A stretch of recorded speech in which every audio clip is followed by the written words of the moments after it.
नमस्कार, आप देख रहे हैं हल्ला बोल। आपके साथ मैं हूं अंजना ओम कश्यप। आज हाथरस मामले पर सबसे बड़ी रिपोर्ट आप देखेंगे, क्योंकि आज तक पर एक साथ आरोपी और पीड़ित परिवार हमारे साथ जुड़ रहे हैं। दोनों की तस्वीर दिखाइए। आज उस सच तक पहुंचने की कोशिश करेंगे जिसको लेकर एक के बाद एक तमाम बातें पूरे मुल्क में हो रही हैं, लेकिन आज सीधे पीड़िता के परिवार की तरफ से बयान सामने आएगा। आज सीधे आरोपी के परिवार की तरफ से बात सामने आएगी। आज दूध का दूध पानी का पानी होगा, क्योंकि सच सामने लाने की हमारी ये पहल जारी रहेगी। बड़ी खबर के साथ हम बुलेटिन की शुरुआत कर रहे हैं। आपको बता दें, जो पीड़िता का परिवार है वो हाईकोर्ट जाने वाला है, क्योंकि इस पूरे मामले की सुनवाई जो हो रही है अब उसमें पीड़िता का परिवार जाएगा कोर्ट। 11 को लखनऊ जाएगा पीड़िता का परिवार। इलाहाबाद हाईकोर्ट की सुनवाई में उनकी मौजूदगी रहेगी।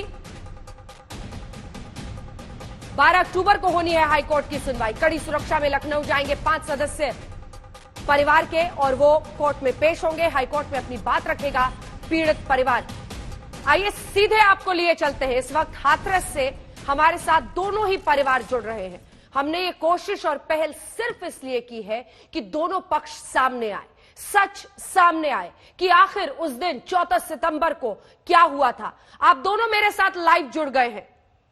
मैं सिर्फ इतना कहना चाहती हूं कि आप अपना परिचय खुद दें टीवी पर आज, क्योंकि हम पीड़िता के परिवार के लोगों का नाम नहीं रखना चाहते हैं। आप खुद अपने बारे में बताएं और अपना पक्ष रखें। बात की शुरुआत इस बात से हो कि 14 सितंबर को क्या हुआ था। सबसे पहले मैं पीड़िता के भाई से ये अनुरोध करती हूं कि आप अपना पक्ष बताइए, अपना रिश्ता बताइए पीड़िता से, और फिर बताइए कि 14 सितंबर को क्या हुआ था।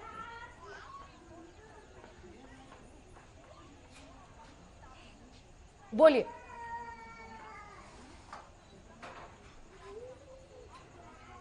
क्या आप तक मेरी आवाज पहुंच रही है? जी हाँ, आ रही है आवाज। जी, आप अपना परिचय बता दें। आप पीड़िता के भाई हैं?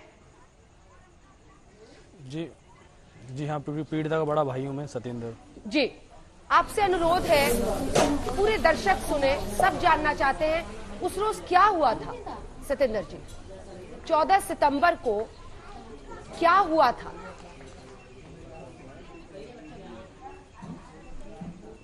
हम लोग तीनों बहन और मेरी मम्मी और मैं, हम लोग चारा लेने गए थे जी। तो चारा एक गठरी को लेके मैं घर पे आ गया था। और हेलो जी, आपकी आवाज आ रही है? प्लीज पूरी बात बोलिए सत्येंद्र जी। हेलो। हाँ आज हाँ, तो हम लोग चारा लेके एक गठरी लेके मैं घर पे आ गया था करीब 9 पौने 9 बजे। और जो बहन थी वो मेरी माँ के पास थी, तो यहाँ पर आके मैंने भैंसों को कुछ पानी पिलाया है। लाइट आ गई थी उस समय, और जो मेरे आने के बाद ही जो घटना का अंजाम दिया गया है मेरी बहन का, तो जो बहन थी वो मम्मी ने बोला था कि ऐसा कर बेटा, घास को इकट्ठा कर ले। हाँ। और भैया आ रहे होंगे तेरे, तो मम्मी ने आगे चल के बोली कि मम्मी ऐसा कर और घास काट लो। हाँ। मैं इकट्ठे कर रही हूँ। हाँ। तो जो घास इकट्ठा करते समय ये जो आरोपी हैं, इन्होंने उसको अंदर पीछे से आके बाजरे खेत में से उसको अंदर खींचा गया है। हाँ। और उसके साथ दुपट्टा है उसके साथ अंदर लेके उन्होंने उसके साथ जबरदस्ती करके उसके साथ बलात्कार भी किया है। जब माँ को करीब ज्यादा टाइम हो गया तो मम्मी ने सोचा कि अभी लड़की अभी आई क्यों नहीं, ना तो कुछ आवाज ही नहीं मेरे पास आई। तो मम्मी फिर उठ के गई हैं, तो मम्मी ने देखा तो वहाँ पर लड़की थी नहीं बहन। तो मम्मी रोड तक भी गई हैं, फिर वापस लौटी। 2-3 बार मम्मी ने राउंड भी मारे, तो मम्मी वो लड़की दिखी नहीं मेरी बहन। फिर अचानक ही उसकी जो चप्पल थी वहाँ पर पड़ी हुई मिली, जो खेत के किनारे पर जो मेड़ थी उसके किनारे मिली। तो मम्मी उस चप्पल के जरिए देखा तो अंदर पेड़ टूटे हुए थे। मम्मी उसी रास्ते के अंदर गई तो वो बहन वहाँ पर बेहोश हो पड़ी थी। उसके जो जीभ कट उसको जो भीजा, उसको जो गला दबाया था, उसकी जीभ कटी हुई थी, उसके ब्लड निकल रहा था और उसकी आंखों में ब्लड भी था। उसके बाद क्या किया? तो मम्मी ने उसको जाकर देखा तो लड़की अपने उसके बाद कि वहाँ पर मम्मी ने आवाज भी दी किसी को, कोई है भैया यहाँ पर, क्या लड़की क्या हो गया, मम्मी ने आवाज भी दी है। तो जिसका जो खेत है, छोटू बोलते हैं इस लड़के को, उसके पिताजी का नाम ओम प्रकाश है, उसको चेरू बोलते हैं। तो लड़का वहाँ पे आया है। मम्मी ने उससे बोला कि बेटा ये क्या हो गया, ऐसा मेरे भैया लड़के को बुला दीजिए घर से। तो लड़का मेरे पास यहाँ पे आया। मैं जब उस समय भैंस को पानी पिला रहा था, तो लड़का बोल रहा है कि सविंदर तेरी बहन बेहोश हो गई है और जल्दी जा, बीमार हो गई है। तो मैं जैसे थे वैसे मैं मोटरसाइकिल लेके वहाँ पर रोड पहुँचा हूँ खेत पर पहुंचा हूँ। तो वहाँ पर मैंने गाड़ी खड़ी कर तो मेरे को लगा ऐसा तो नहीं बहन को कहीं सांप ने तो नहीं काट लिया, चारा काट रही होगी। तो मैं उसको पास में जग गया हूँ। तो वहाँ पर जब थोड़ी होश में थी किसी ने पानी वहाँ पर डाला था, मम्मी ने डलवाया हो किसी पे। तो हम जब देखा है तो मम्मी ने मैं पूछा है, मैंने बहन क्या बात हो गई।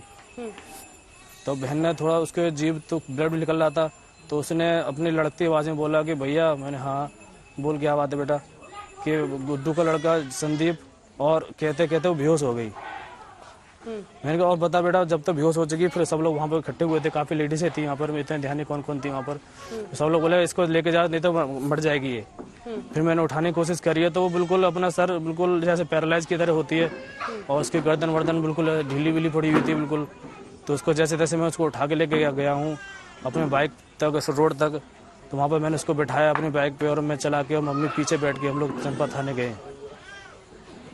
आप अस्पताल नहीं जाकर थाने उसके गए, बाद इसकी क्या वजह थी? रास्ते जी हाँ थाने लेके गया। थाना ये था जो लड़का जो आरोपी बताया गया, मैंने उसके पहले रिपोर्ट करा, ऐसा हो सकता है कि पहले ये पुलिस केस है, और मेरे पास फ़ोन भी नहीं था कि मैं फ़ोन करके किसी 100 नंबर कॉल करके बुलाऊं। तो उस समय मेरा दिमाग किसी काम नहीं कर रहा था कि ये क्या हुआ। मेरे तो अचानक ही पहली बार ऐसी घटना हुई है।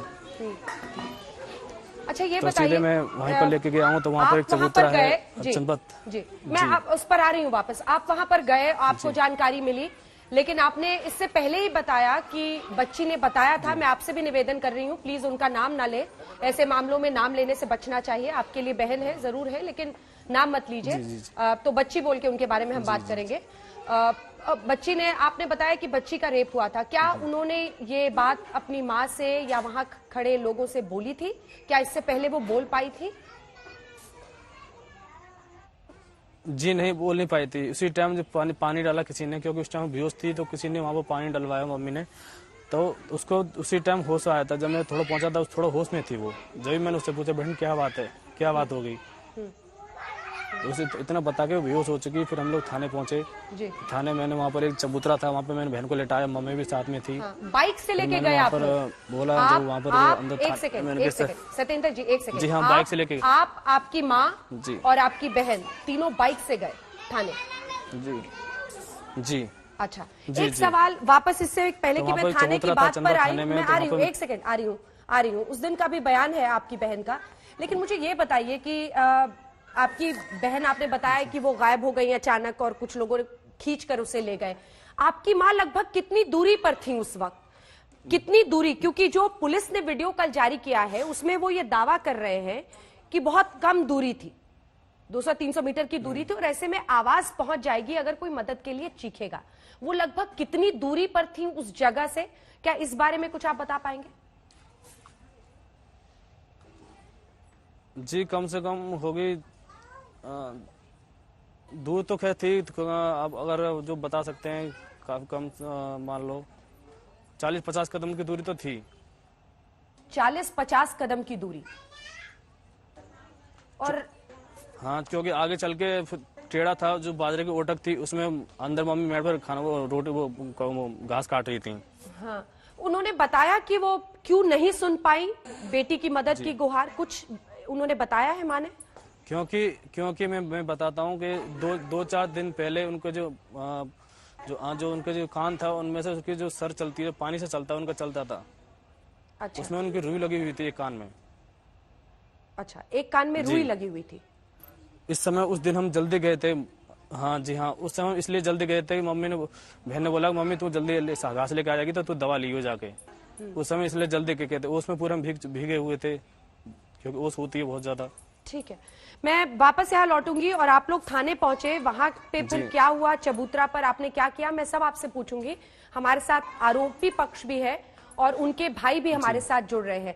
तो आपसे मैंने अब अनुरोध करूंगी कि आप अपना परिचय बताकर, जहां तक मेरी जानकारी है आप लवकुश के परिवार से हैं, आप अपना पक्ष रखें। आपके पास क्या जानकारी है, आपके भाई कहाँ थे उस वक्त और क्या हुआ था आपके हिसाब से 14 सितंबर को, बताएं।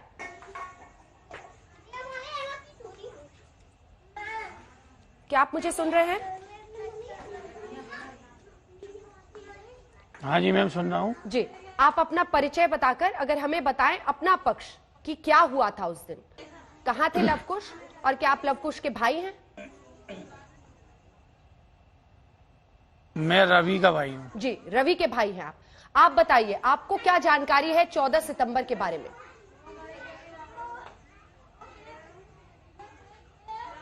मेरा जो रवि भाई है वो यहाँ चारा काट रहा था, भैंस पे आ रहा था अपनी। और वहाँ जो घटना हुई है वहाँ ऐसा कुछ नहीं था, न कहाँ वहाँ कोई शोर था ना कोई हल्ला था। इन परिवार वालों को ही पता है वहाँ क्या बात हुई है क्या नहीं हुई है। कैसे जानकारी मिली रवि को और आपके परिवार को कैसे जानकारी मिली कि वहां ये घटना घटी है? क्योंकि गांव के बाकी लोग तो जा ही रहे थे। लवकुश की मां का कहना है कि उनके बेटे ने पानी भी वहां ले जाकर पिलाया। आप लोगों को कैसे पता चला? हमारे घर पुलिस आई थी। हाँ, कितने बजे? संदीप के बारे में पूछ रही थी, संदीप कहाँ है, संदीप कहाँ है। कितने बजे? करीबन 11 साढ़े 11 बजे के समथिंग। मतलब 9 से 10 के बीच में ये घटना घटी थी। आपके घर पर पुलिस 11 साढ़े 11 के बीच में आई, तभी आप लोगों को पहली बार जानकारी मिली घटना के बारे में। तब क्या रवि घर में आप लोगों के साथ था? कहाँ था रवि? हाँ जी, घर पे ही था, हमारे पास ही था। कितने बजे से था? वो कहीं नहीं निकला उस दिन? कहीं नहीं निकला, यहाँ चारा काट के और यहाँ पे गाय भैंसों को पिला रहा था और चारा कूट रहा था मशीन पे। आप लोग सभी लोगों की नजर के सामने था। कितने लोग थे परिवार में उस वक्त जिन्होंने देखा है उसको वहां पर? क्या आपके आसपास का कोई पड़ोसी भी है जो ये बता सकता है कि उस वक्त वो घर पर ही था? हमारे पड़ोसी तो यही हैं, वाल्मीकि। मतलब आप ये दावा कर रहे हैं कि उस वक्त रवि घर पर ही था। फिर आपको क्या लगता है? पड़ोसी तो था? पड़ोसी तो पीछे रहता है ना। हाँ, ठीक है। तो आपके हिसाब से क्या हुआ था? अब तो आपका भाई आरोपी बनाकर जेल में इस वक्त है, आरोपी है वो इस पूरे मामले में। आपको क्या लगता है क्या हुआ है? या हम तो ये चाह रहे हैं मैम, इसकी सीबीआई जांच होनी चाहिए और नार्को टेस्ट होना चाहिए। एसआईटी एसआईटी चल रही है, दूध का दूध पानी का पानी अपने आप हो जाएगा। अच्छा, आपके घर पे पुलिस क्यों आई संदीप को खोजने? मिलनी चाहिए। संदीप रवि का दोस्त है? नहीं, भतीजा है वो, ताऊ जी का नाती है परिवार में। अच्छा, आपके परिवार का ही है, इसीलिए संदीप को खोजते हुए आपके घर पर आए? हाँ जी। संदीप की क्या जानकारी थी आप लोगों को? संदीप कहाँ था? संदीप अपनी गाय ने पिला रहे हो यहाँ पे। सारे उस दिन गाय को ही चारा खिला रहे थे? सुबह सुबह अपने भैंसे ने कोई काम करते हैं। अच्छा, तो उसको भी पूरे परिवार ने देखा कि वो वहीं पर मौजूद था, घर पर था पूरे दिन, सुबह से दोपहर 11 बजे तक? सोच के बोलिएगा, सोच के बोलिएगा। गांव के न्यू देखो भाई,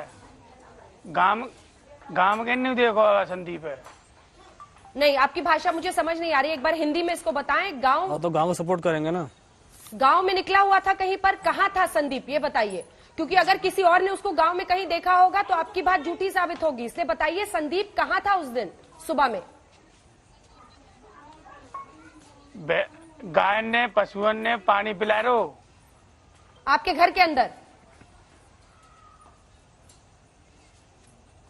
रोड पे। रोड पे? तब तो रोड से कोई कहीं भी जा सकता है ना। आप लोगों ने लगातार नजर तो नहीं रखी होगी 9 बजे से 11 बजे तक? फिर क्या संदीप को पुलिस आपके घर से पकड़ कर ले गई? पापा उसके साथ था जब पानी पिला रहा था उसको। अच्छा, फिर क्या हुआ? पुलिस उसको वहीं से ले गई? नहीं, 20 तारीख को अरेस्ट किया है वो। सत्येंद्र, अब आप ये बताइए, वो कह रहे हैं कि उस दिन घर पर ही था, इस पर क्या कहना है आपका? तो सब ये बताइए, जब बहन के साथ जो हुआ है तो वो लड़की हमने क्या सिखा दी थी क्या? ये लोग जहाँ पर मेरे से पहले इनके घर वाले कुछ पहुंच चुके थे वहाँ पर, लेडीज वगैरह पहुंच चुकी थी, तो हमने क्या उसको पहले से समझा दिया था क्या? ये बताइए आप कि हमारे को इनसे कोई ज्यादा पहले खूब बोलते चाहते थे ये लोग हमसे कोई ज्यादा मेरी बात सुन। लवकुश ने ठीक है, एक एक करके बोलिए। मैं लवकुश दोनों ने तो वहाँ पानी भी पिलाया है। वहाँ तो अब सभी लोग पानी पिलाएंगे ना, वहाँ पर सभी लोग पानी पिलाएंगे अब तो। अरे मैं ये चाह रहा हूँ सीबीआई जांच होनी चाहिए, नार्को टेस्ट होना चाहिए, एसआईटी की जांच चल रही है। दूध का दूध, पानी का पानी अपने आप आएगा। जो दोषी है उसे कड़ी से कड़ी सजा मिलनी चाहिए। अगर पीड़िता परिवार का होता हो तो हम तो ये चाह रहे हैं के लिए पीड़िता परिवार का किसी का हुआ हो तो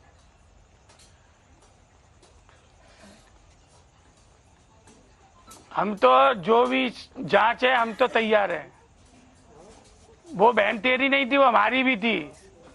हम भी चाह रहे हैं वो दोषी कौन है, किसने मारी है। तो बहन सबको अब तो बहन वो पकड़ा जाए। अब तो बहन सबको दिख रही है ना। जब इस समय जो उसके साथ जो दुष्टाचार हुआ उसके साथ, जब वो बहन नहीं थी, वो जब उसके साथ जो दुष्टाचार हुआ जब वो बहन नहीं थी, वो यहाँ कोई ऐसी घटना ही नहीं हुई। ये तो तुम्हें ही पता है, तुम क्या करके ले गए वहाँ पे। हाँ नहीं तो हाँ जी हाँ, ये तुम्हें ही पता है वहाँ क्या हुआ है क्या नहीं हुआ है। संदीप तुम क्या करके ले गए वहाँ पे।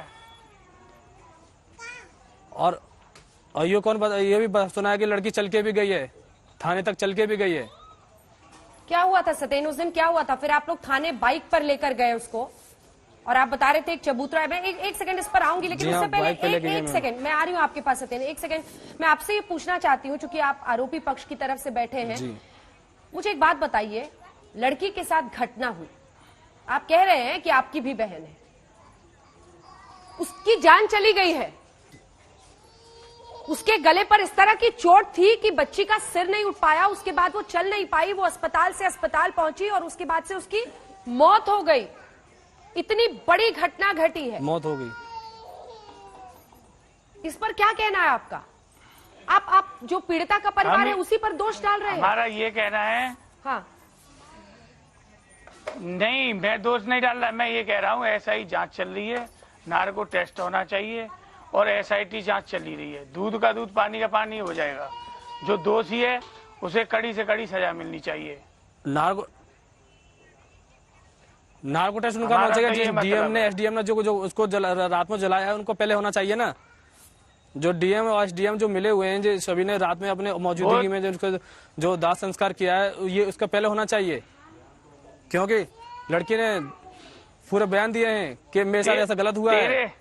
तेरे परिवार वाले वहाँ खड़े थे, तेरे परिवार वालों ने ही सहमति से दाह संस्कार किया है। मेरे परिवार वालों को यहाँ से मेरे परिवार वालों को यहाँ से ले जाया गया है, वो भी रोड से।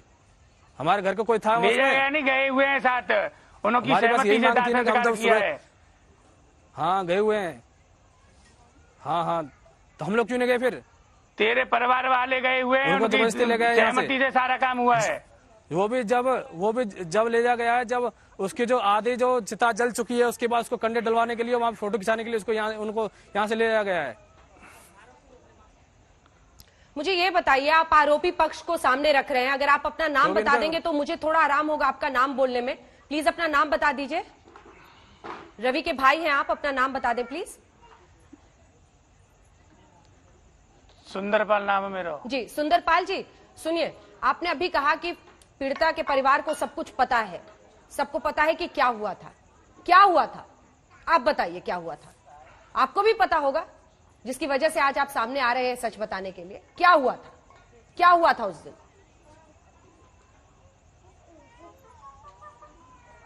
वहां कोई ऐसी घटना हुई ही नहीं है। इन परिवार वालों को ही पता है वहां क्या हुआ है क्या नहीं हुआ। तो हुई नहीं तो कैसे मर गई फिर वहां पे जाके हॉस्पिटल में? कैसे मर गई वो? कैसे मर गई वो हॉस्पिटल में जाके? ये तो सीबीआई जांच चल रही है, नार्को टेस्ट होगा, एसआईटी टीम अपना काम कर रही है। दूध का दूध, पानी का पानी हो जाएगा। हम तो सारी लड़की को वहां पर मार के डाल के छोड़ के गए। लड़की को पता नहीं क्या होश आ गया जब उसने बताया है। अगर लड़की को अगर मार देते तो कौन बताता, इसको जिम्मेदार कौन होता? वो तो अच्छा, वो लड़की को सांस लौट के आ गई है, नहीं तो ये उसको तो तुम्हें ही पता है, तुम वहाँ क्या करके ले गए हो, ये तो तुम्हें ही पता है। वहाँ कोई ऐसा हल्ला नहीं, गुल्ला नहीं, ना कोई शोर नहीं, ये वहाँ से क्या करके ले गए इनको ही पता है। नहीं तो हम कह तो रहे, जो दोषी होगा उसे कड़ी से कड़ी सजा मिलनी चाहिए। हाँ तो मिलेगी, वो मिलेगी, जरूर मिलेगी, ऐसी बात नहीं है। जो जिसने करा वो भरेगा। जो दोषी है उसे कड़ी से कड़ी सजा मिलनी चाहिए। मुझे ये बताइए सतेन कि क्या आप दोनों परिवारों के बीच में कोई लड़ाई है, और अगर है तो उसका सच क्या है? कॉल डिटेल रिकॉर्ड्स आए हैं जिसमें लड़ाई नहीं थी, हमारे करीब 20 साल पहले एक झगड़ा हुआ था। क्या झगड़ा? ये कुछ झगड़ा हुआ था इसमें, हाँ इस झगड़ा भी हुआ था थोड़ा करीब 20 साल पहले, जब दादाजी थे हमारे। इनसे बोला चाल भी थी का, खूब आराम से पापा बोला राम दुआ भी करते थे, ऐसी कोई दिक्कत नहीं थी। हमें ये नहीं पता था कि ये लोग हमारे साथ ऐसी साजिश भी कर सकते हैं, इस तरह के जो कर सकते हैं हमारे साथ, हमें ऐसा नहीं पता था।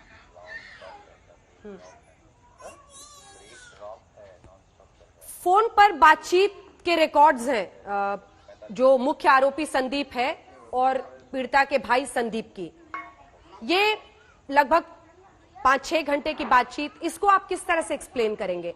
दोस्ती थी?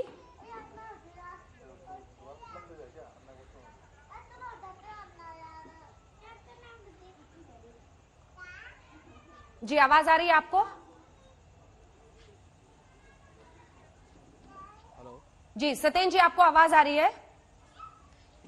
हेलो, आवाज आ रही है सतेन जी? लगभग फोन कॉल रिकॉर्ड्स हैं, काफी बातचीत हाँ। के 5 से 6 घंटे की बातचीत के रिकॉर्ड हैं। संदीप जो मुख्य आरोपी है और संदीप जो भाई हैं उनके फोन नंबर पर, इसको आप किस तरह से समझाएंगे? ये कौन सी बातचीत हो रही थी? मार्च के महीने तक का रिकॉर्ड है। इसके बारे में पूरी जानकारी नहीं है मेरे को, क्योंकि जो मोबाइल है मेरे घर पे एक ही मोबाइल है वो, और वो पापा के पास रहता है, पापा के पास रहता है।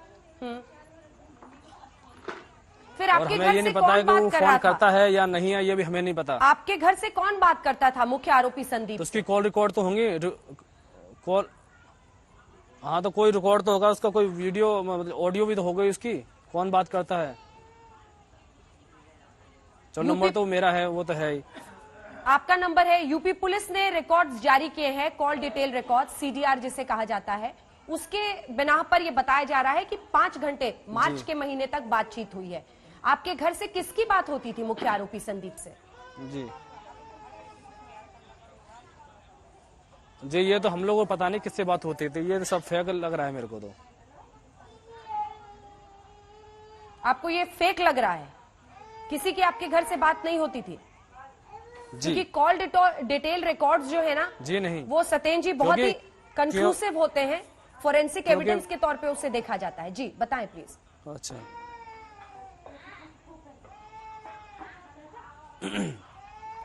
क्योंकि मार्च में मैं आया हूँ, मैं दिल्ली में नोएडा में काम करता हूँ। मैं मार्च में आया हूँ, करीब 6 मार्च को। यहाँ पर एक दादी हमारी एक्सपायर हो गई थी, उससे पहले तो मैं दिल्ली में ही था।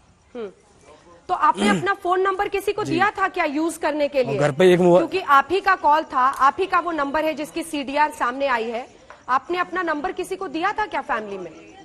जी किसको? जी नंबर तो यहाँ पर गांव में कई लोगों पे है, कई लोगों पे मोहल्ले में भी है और ठाकुरों में भी है, कुछ लोगों पे। नहीं, आपने अपना फोन, क्योंकि आपके फोन नंबर से कई बार कॉल है और उस फोन नंबर से कई बार आपके नंबर पर कॉल है, आपने अपना फोन किसी को दिया था क्या घर में? जी मेरी मौजूदगी में तो नहीं दिया है क्योंकि अगर हो सकता है पापा ने किसी को दिया हो, तो पापा को इतना पता नहीं है, क्योंकि घर में मोबाइल रहता है, पापा के पास ही रहता है और मेरे का काम भी चला है मार्च तक। ठीक है, अब मेरा अगला सवाल आपसे है, आप बताएं कि आप थाने पहुंचे बाइक पर अपनी बहन को लेकर और अपनी मां को लेकर, फिर वहां पर क्या हुआ? वक्त भी बताइएगा। एफआईआर में पहली बार छेड़खानी और SC/ST एक्ट के तहत केस दर्ज हुआ था, वो भी बताइएगा क्यों? और जब बाद में बयान बदला गया उसकी भी वजह। अब आप जो पुलिसिया कार्रवाई पूरी है वो एक एक करके बताएं, बोलिए। जी, तो वहाँ पर एक सादा कागज पे तहरीर लिखवाई है कि क्या आपके साथ घटना हुई है। हाँ। तो आप अपने आप लिखिए। तो मैं जितना मेरे को पता था, क्योंकि बहन से जितनी जानकारी मिली थी मेरे को, उसने जो लड़के ने बताया था वो भी बताया था, और उसको जो गला था जो दुपट्टे को उसको घोटा गया उस हिसाब से मैं लिखी, इसको जान से मारने की कोशिश करेगी दुपट्टे से। मैंने उसमें इतनी तहरीर दी है, और जल्दी जल्दी मैं बोला कि आप लड़की को लेके जाइए। पुलिस वाले बोले थे अब लड़की लेके जाओ भाई, मर जाएगी नहीं तो मैं जल्दी जैसे जैसे उसको फिर मैं बोला, मैंने ऐसा सर अपनी गाड़ी से ले चलिए, बहन को ज़्यादा तबीयत खराब है इसकी, कि वहाँ से किससे लेके आए हो। मैंने वहाँ से तो मोटरसाइकिल से लेके आया हूँ मैं, कि मोटरसाइकिल से लेके जाओ या फिर ऑटो कर लो।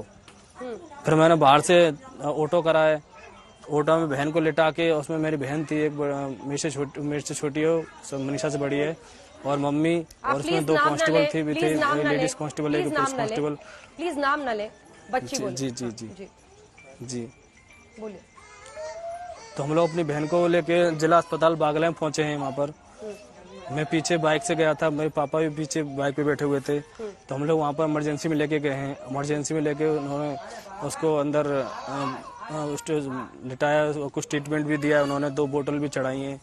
फिर डॉक्टर ने उनके मना कर दिया था कि डॉक्टर इसकी लड़की ज़्यादा सीरियस, ज़्यादा ख़राब है, इसको मेडिकल के रेफ़र कर रहे हैं।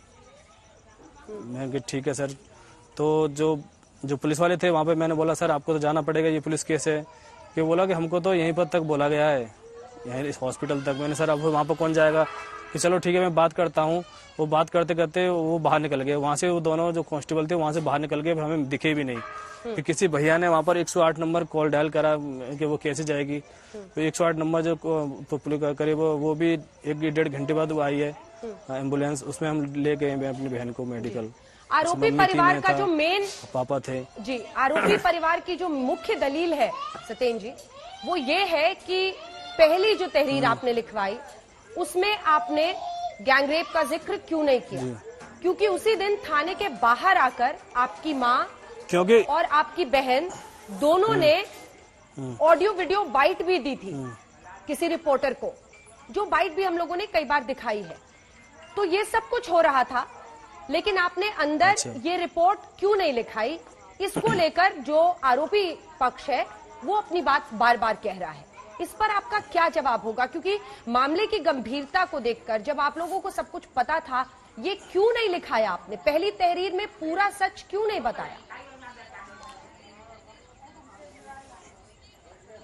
पहली बार मैम पूरी तरह से पूरी जानकारी नहीं थी मेरे को कि इसके साथ ऐसा हो चुका है। जितनी मेरे को उसका जो देख के कंडीशन, उस हिसाब से मैंने उसको लिखा था कि ऐसे ऐसे लड़की को गोला घोटकर मारने की कोशिश करी गई। क्योंकि मम्मी तो बाहर बैठी हुई थी, मम्मी से नहीं पूछा मैंने इसके साथ क्या हुआ है। मम्मी ने, कि मम्मी तो उसको शादी में लगी हुई थी, मैं तो अंदर था। आरोपी परिवार की तरफ से जो हमारे साथ बैठे हुए थे, सोनलाल जी 1 सेकंड बैठ जाइए सर, 1 सेकंड वापस बैठ जाइए। इस पर आपका भी मुझे वर्जन जानना है। आप बैठ जाइए प्लीज। आवाज आ रही है आपको? मुझे लगता है वो उतारे। एक बार फिर से कोशिश करते हैं उनसे संपर्क साधने की, ताकि इस पर वो भी अपना वर्जन दे दे। ठीक है, मेन बात यही है जो बार बार उठ रही है कि बयान क्यों बदला गया, जो 14 सितंबर को दिया गया था और फिर 22 सितंबर को जो 4 लोगों के नाम के साथ आरोपी बनाकर गैंगरेप की बात हुई, इन दोनों में बहुत बड़ा फर्क है। ये क्यों हुआ? पहली तहरीर में आपने क्यों नहीं लिखवाया? उसमें पूरी जानकारी नहीं थी, क्योंकि उस समय बोलने लायक पूरी तरह से नहीं थी। जीव उसकी लड़खड़ाई थी और बेहोश हो रही थी। जब उसको जब पूरी तरह जब होश आया हॉस्पिटल में, मेडिकल में करीब 2-3 दिन बाद, तो उसने मेरी बहन को, मेरी माँ को बताया है। उसने मेरे को नहीं बताया, मेरी माँ को बताया। मेरी माँ ने फिर मेरे को बताया है कि ऐसे ऐसे बातें बेटा, क्या कहते हैं, लड़की के साथ ऐसा ऐसा हुआ है। मैंने कौन कौन थे, इन्होंने नाम बताया कि ऐसे ये। जब मैं फिर वहाँ से भागा हूँ, तो यहाँ पे मैंने एसपी ऑफिस में ज्ञापन दिया है कि साहब ऐसे ऐसे मेरी बहन के साथ गैंगरेप हुआ है। तो पहले दिन जब आप केस दर्ज कराने गए, जब आप तहरीर दर्ज कराने गए, तो पुलिस को आपने ये नहीं बताया था? यानी पुलिस की तरफ से कोई दबाव नहीं था ना कि ऐसा मत लिखवाइए या वैसा लिखवाइए? जी पुलिस वाले वहाँ पे थे ही नहीं, थाने में नहीं थे, अंदर थे नहीं। बोला जो आपको पता वो लिखिए। थाने में थे, जहाँ पे मैं बैठा हुआ था वहाँ पर कोई नहीं था। जो बोला आज जो आपको पता वो लिखिए, हमें नहीं पता। और आपने एक कोरे कागज पर लिखकर पूरी तहरीर दे दी थी। फिर ये आप लोग हॉस्पिटल पहुंचे, वहां भी दो कांस्टेबल कुछ देर रुके, उसके बाद चले गए। फिर आपकी बहन ने किस तारीख को बताया कि उनके साथ गैंगरेप हुआ है? करीब 2 दिन में बताया था उसने। जब उसका जो ट्रीटमेंट स्टार्ट होने करीब 16 घंटे में उसका ट्रीटमेंट स्टार्ट हुआ है। उसके एक्सरे वगैरह हुए थे रात में, सीटी स्कैन हुआ था। डॉक्टर ने बताया इसकी जो गर्दन की हड्डी है 3 वो फ्रैक्चर हो चुकी हैं। इसकी तरह से इसका जो शरीर का जो चलने के उसमें वो में नहीं है। और पूरी जानकारी अगर होगी तो उसमें सीटी स्कैन में पूरा तरह आ जाएगी। सीटी स्कैन में पूरा बताया गया है। इसकी बताया कि रिपोर्ट करीब 5 दिन बाद आएगी। तो जब इसका जो ट्रीटमेंट हुआ है करीब 15 तारीख को स्टार्ट हुआ है 8-9 बजे। तो उसके बाद धीरे धीरे उसका थोड़ा जो जीभ थी उसकी पूरी सूजी हुई थी, थोड़ी उसके पटकने लगी। उसके बाद थोड़ा उसने बताया माँ को। और उसके बाद से आप लोगों ने 22 को फिर माँ ने जब मेरे को बताया, जब मैं वहां से 22 को फिर आपने पुलिस अधीक्षक को संपर्क किया, कैसे आपने गैंगरेप का मुकदमा दर्ज कराया? 22 को नहीं, 22 को तो जो मैं यहाँ पर करीब 16-17 तारीख में आया हूँ यहाँ पर। जहाँ 16 तारीख मैंने यहाँ पर ज्ञापन दिया एसपी ऑफिस में। ठीक है। 17 को जी।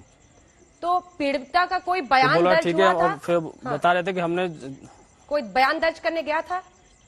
जी हाँ, बयान भी दर्ज हुआ है। हाँ गया है वो, करीब 19-20 तारीख में गए हैं, सीओ साहब भी गए हैं। 2 बार भी उसका बैन हुआ है। उसके बाद चारों को हिरासत में लिया गया। जी हाँ। तो आप कह रहे हैं कि ये जो पारिवारिक रंजिश की बात आ रही है वो आप कह रहे हैं कि बहुत पुरानी बात थी, 10-15 साल 10 साल पुरानी आपने कही, उससे कोई लेना देना नहीं है? हाँ 2001 की बात है साहब। करीब 19-20 साल हो गए इस बात को। हाँ। दादाजी में 2006 में खत्म हो गए। तो आपके हिसाब से ये सुनियोजित प्लान था इन तीनों काफी का, बोलते चालते थे। जी जी बोलिए, इस घटना की वजह आपको क्या लगती है? इनकी पहले से कोई प्लानिंग बनी हुई थी, क्योंकि उनको पता था ये घर जाएगा डांटने के लिए। इसके बावजूद हम ये मौका देख के कर देंगे। ठीक है। एक चश्मदीद, क्योंकि हम लोग डेली का काम था। वो भी बहन करीब 3-4 दिन पहले से, बोलिए 3-4 दिन पहले से वो जाने लगी थी घास के लिए। क्योंकि मेरे साथ पापा जाते थे, हम तीनों जाते थे, मम्मी पापा और मैं जाते थे। क्योंकि पापा को एक काम मिल गया था आयुष फार्मेसी करके, चंदपा थाने के बगल में ही है। तो पापा वहाँ पर काम कर सफाई के काम में जाते थे।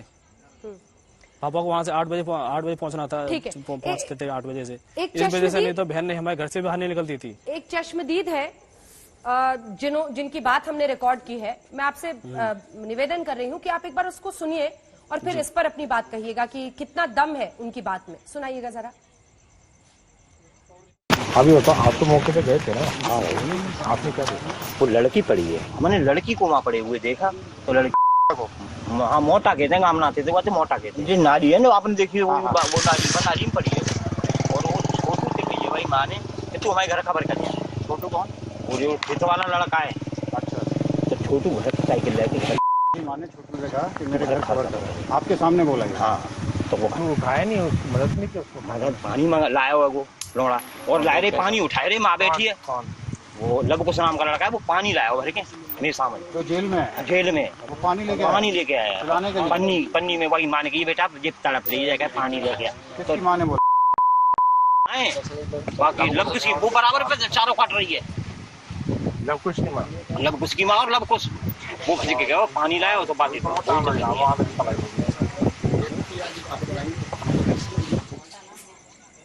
तो सतेन, ये जो चश्मदीद है वो बता रहे हैं कि लवकुश की माँ भी वहीं थी और इन लोगों ने जाकर कहा कि बेटे से तो बेटा पानी ये लोग पिला रहे थे। इसके पीछे आपको क्या समझ में आता है, क्योंकि अब तो वो आरोपी बनाकर जेल में है? जी ये बिल्कुल इस केस को बिल्कुल मतलब कि तोड़ मोड़ को हम पे आरोप लगाने की कोशिश कर रहे हैं। क्योंकि हम लोग नीची कास्ट से हैं, हम लोग जानकारी नहीं है इस चीज में इनको पूरी तरह से जानकारी है हर तरीके से। मतलब कि हमारी तो बहन भी गई और जो उसका जो दंड है वो हमारे पे थोपा जा रहा है। ये भी एक पूरी तरह से इनके मन घड़त बना के ये लोग ऐसा कर रहे हैं। अच्छा ये बताइए, ये जो बाकी लोग बता रहे हैं कि हम अलग अलग जगहों पर थे, ये आपको लगता है कि क्योंकि आपने सुना रवि के भाई को, और जो और आरोपी हैं लवकुश, उनकी मां भी बता रही है कि बेटा घर में था। अब ऐसे में आपको लगता है कि पूरी तरह से न्याय हो पाएगा? क्योंकि सब अपने अपने घर वाले बता रहे हैं कि वो तो घर में थे। अब उस दिन यही पता करना होगा कि ये लोग कहां पर थे, ये बहुत जरूरी हो जाएगा।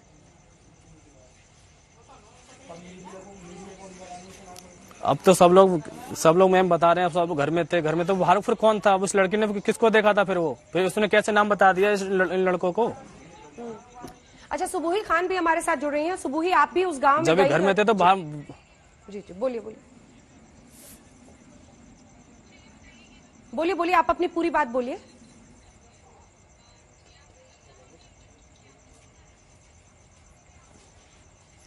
पूरा गांव एकत्रित हो चुका है, पूरा गांव।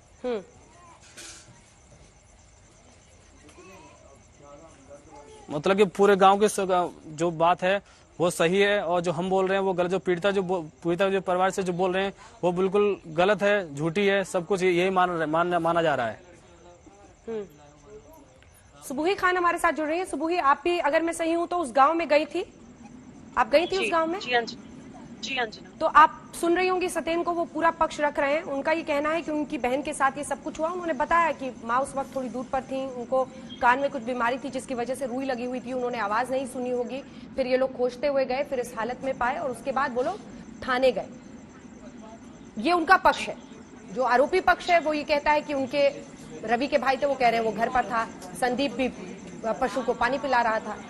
अब ये किस तरह से मामला आगे बढ़ता दिखता है? दो परिवार है, दोनों कह रहे हैं कि हम सही हैं और इंसाफ की मांग कर रहे हैं। जी सुबुह, देखिए अंजना, एकदम क्लियर देश के सामने साफ दिखाई दे रहा है प्राइमा फेसी। अभी ये जो पीड़िता के भाई ने जो भी यहाँ पे अपना वर्जन रखा है, उसमें इनके अपने वर्जन में इतने लूप होल्स है कि अगर इनसे क्वेश्चनिंग करी जाए तो ये शायद आपके चैनल पे भी ना टिक पाए। एसआईटी में तो ये लोग एक्सपोज होंगे, आप देखिएगा। देखिए, पहले ही इन्होंने बोला कि आपने बोला 14 तारीख को अपने गैंगरेप के चार्जेस क्यों नहीं लगाए, 22 तारीख पे क्यों लगाए? इन्होंने कहा वो बोलने लायक नहीं थी, बेहोश थी। 3-4 दिन बाद जब होश में आई तब हमें पता चला कि गैंगरेप हुआ है। और ये जग जाहिर है कि वो थाने चल के गई है लड़की, वो होश में भी थी, उसने बाइट्स भी दी हैं, उसने रिकॉर्डिंग्स भी दी हैं।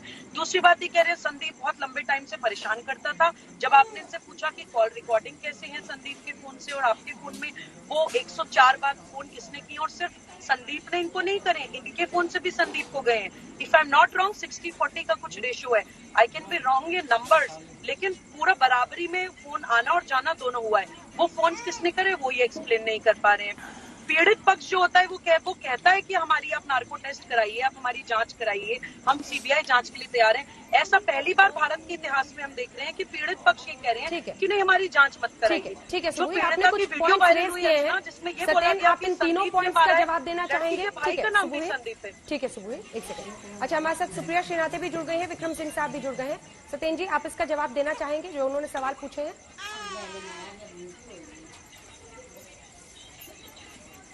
जी, पहली बात तो यह है कि जो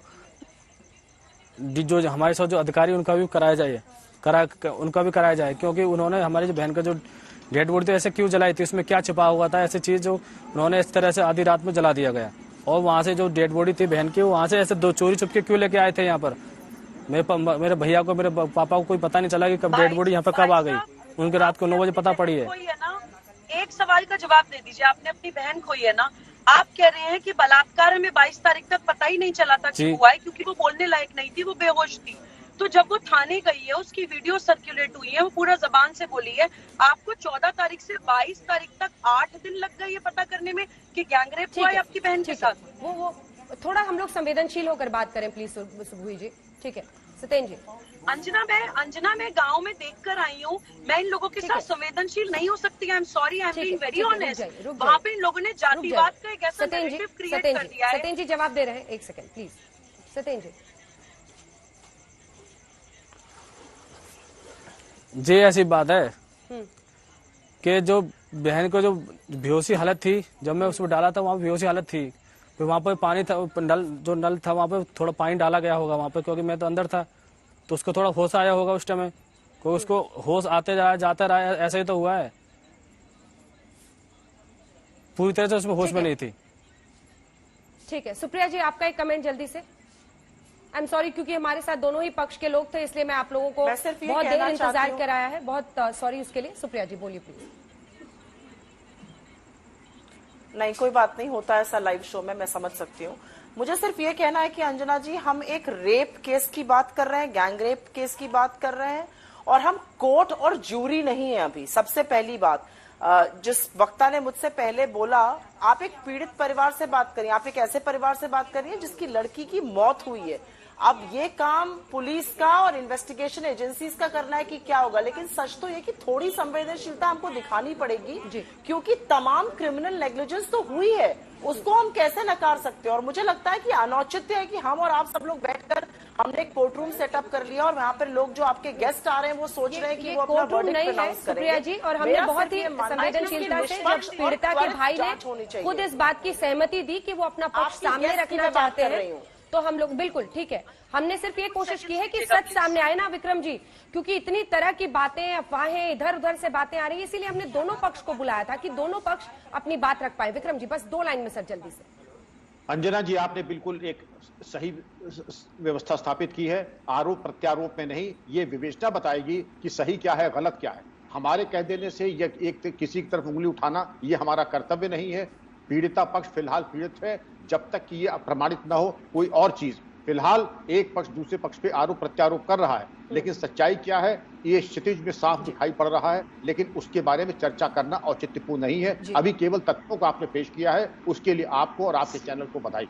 बहुत बहुत धन्यवाद आप सभी का हमारे साथ जुड़ने के लिए। हाथरस में 14 सितंबर को क्या हुआ था, आरोपी पीड़ित पक्ष दोनों से हर मिनट का हिसाब कि आखिर उस दिन कौन कहां पर था, क्या हुआ था, क्योंकि आरोप और अफवाहें दोनों तरफ से फैलाई जा रही हैं। इन सब के बीच सच जानने की, सच सामने लाने की हमारी एक कोशिश आज हल्ला बोल में। देखते रहिए आज तक।